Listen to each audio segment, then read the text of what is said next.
ሰላም ፋሚሊ ማዕበል ነኝ ተመልሻለሁ። ዛሬ ስለ የስሜት ልህቀት ነው የምናየው። የስሜት ልህቀት ማለት የራስን ስሜት በወጉ መረዳት፣ በአግባቡ መጠቀም፣ መቆጣጠርና የመግዛትና የማስተዋል ሂደት ነው። ሁለተኛው ደግሞ የራስና የሌሎች ስሜት ተረድቶ መጠቀምና መቆጣጠር ማለት ነው። አራተኛው ከሌሎች ፍጥረቶች ጋር ያለን ግንኙነት ምን መምሰል አለበት፣ በአግባቡ መያዝ፣ እንዴት እንጠቀመው። ሰዎች ሀብት ናቸው ሲባል እንሰማለን አይደል? የእኛን ስሜት እንዲረዱን ምን ማድረግ አለብን? የእነሱን ስሜት ለመረዳት ደግሞ ምን ማድረግ ነው የሚጠበቅብን? እንዴት ነው ስሜታችንን ኤክስፕረስ የምናደርገው?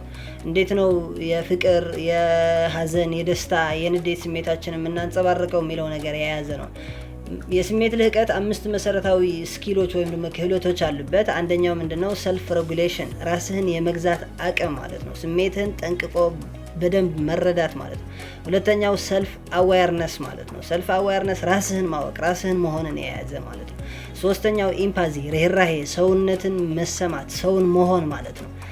ስለ ሰው የሚሰማን ስሜት በደንብ ማወቅ ማለት ነው፣ ስለ ሌሎች ማለት ነው። አራተኛው ምንድነው? ሪሌሽንሺፕ ማናጅመንት ነው፣ ወይም ደግሞ ግንኙነትን እንዴት ነው ማኔጅ የምናደርገው ወይም የምናስተዳድረው ማለት ነው። ከሰዎች ጋር ሊሆን ይችላል፣ ከጓደኞች ጋር ሊሆን ይችላል፣ ከማህበረሰብ፣ የፍቅር አጋራችንን፣ የቤተሰብ አጋራችንን እንዴት ነው ችግሮቻችንን የምንፈታው የሚለው ነገር የያዘ ነው።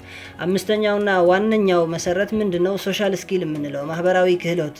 ከማህበረሰቡ ጋር ስንኖር ማህበረሰቡ እኛን የሚያይበት አንግል ምን መሆን አለበት፣ ምን መምሰል አለበት የሚለው የያዘ ነው።